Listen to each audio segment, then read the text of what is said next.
Hi guys, welcome to the next Ask Russell. So this one came in based off it's a question based off an email that I sent out yesterday. It was about steroids. So let me send in a question. It's from Ramsey. He says, why exactly is it that you're anti-drugs? The performance kind, I mean. It's not that I'm pro-heads, performance enhancing drugs. Just curious if your opinion changes to the user be using them safely with the aid, advice, support of a qualified chemist.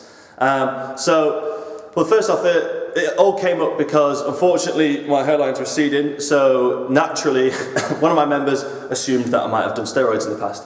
Not sure. It's not the case. We had a quick chat, sorted all that out, never done roids.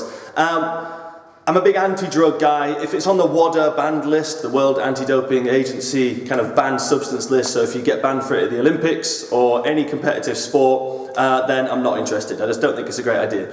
The thing about doing it with the qualified chemist, obviously it's kind of accepted, unfortunately, that most top-level sports are rife with drugs. Unfortunately, it seems to be the way it's going at the moment. Everyone's on it. It's just that the guys in the sport have got better chemists than the guys who are testing for the drugs, therefore they get away with it. Until someone gets too pissed off that they're getting beaten by some cheat with better drugs, therefore they send them a sample, so they develop a test for it, and it all goes from there. So that's how the big guys tend to get caught, not because they've actually been caught legitimately by the anti-doping agency. It tends to be a bit like, well, he's cheating better than me, so I'm going to screw him over, that kind of thing. It seems that way anyway, that's just my opinion of it.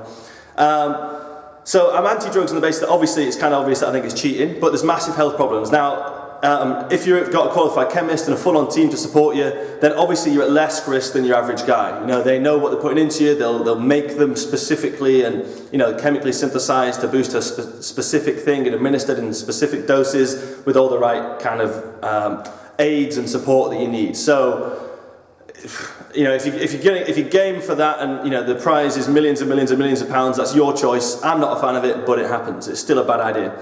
But in terms of the recreational gym user, I'm going to dial it back down to something that actually applies to all of us.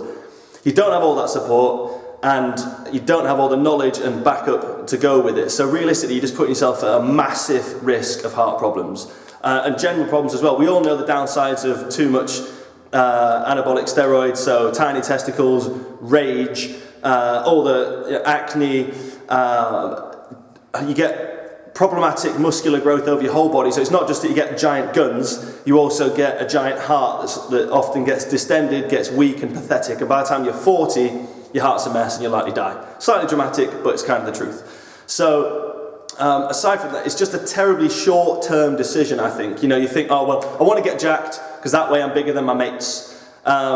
It's totally retarded. You'll spend hundreds of quid a month on something that you don't actually know what it is because it's not specifically regulated. It's not like food has to be labelled with exactly what's in it. Someone tells you you're buying a jar of growth hormone, it could be anything. You just trust in some guy that you randomly found. So you're then injecting that into your arse and you don't know what effect it's going to have on your body.